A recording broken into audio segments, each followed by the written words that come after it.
పాపు ఒక్కటి కూడా లేదు. మీకెప్పుడు పూజకు పరికరాలు పూలు కూడావే.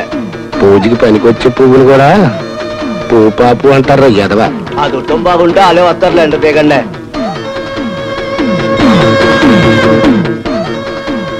పూలండి పానకంలో పుడకలాగా ఆ రంగాచార్యను అలెగ్జాండర్ వస్తున్నారేట్రా. నమస్కారం అండి. నమస్కారం అండి. అదే నాకు ఒళ్ళుమంట. సపోజ్ ఇప్పుడు మీ ఇద్దరు ఉన్నారయ్యా, నువ్వేమో ఏసుపెవుకు దండం పెట్టాలా, ఈయనేమో ఇష్టమూర్తికి దండం పెట్టాలా. అంతేగాని అడ్డగాడిలో ఉన్న నాకు దండం పెడతారేటి అంటే మా అయ్యగారు అర్థంతరంగా చచ్చిపోవాలనా? వీళ్ళిద్దరూ యాక్సిడెంట్ లో చనిపోయిన మన ఫ్యాక్టరీ వర్కర్ నాగరాజు భార్య కూతురునండి. పాపం మగదెక్కులేని వీళ్ళిద్దరిని వీధిలో ఉన్న రౌడీలంతా అల్లరి చేస్తూ ఉంటే. ఏమల్లా మీరిద్దరూ వన్నం తింటున్నారా గడ్డి తింటున్నారా? అస్సలు మీ ఇద్దరికి బుద్ధి జ్ఞానం ఉందా? సపోజ్ ఇప్పుడు నేను అనుకోండి రక్త మాంసాలున్న మనిషిని అనుకుంటున్నారా? రేవులో తాడు చెట్టు అనుకున్నారా? మీకు కొండంత కట్టం వచ్చినప్పుడు అండదండల కోసం ఎంబటిని నా కాడికి లగెత్తాలి కానీ ఒక మాట వేటల్లా నేను బతికొండగా ఇలాంటి కుదరు.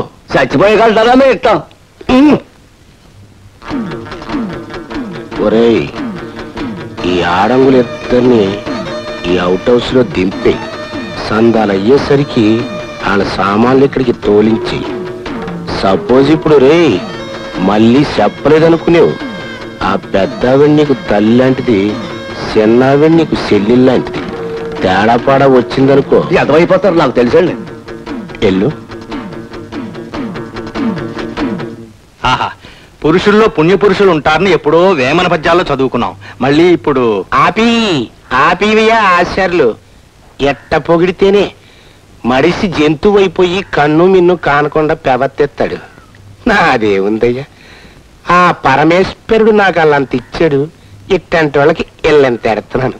చాలా సంతోషం అండి. సెలవండి మరి.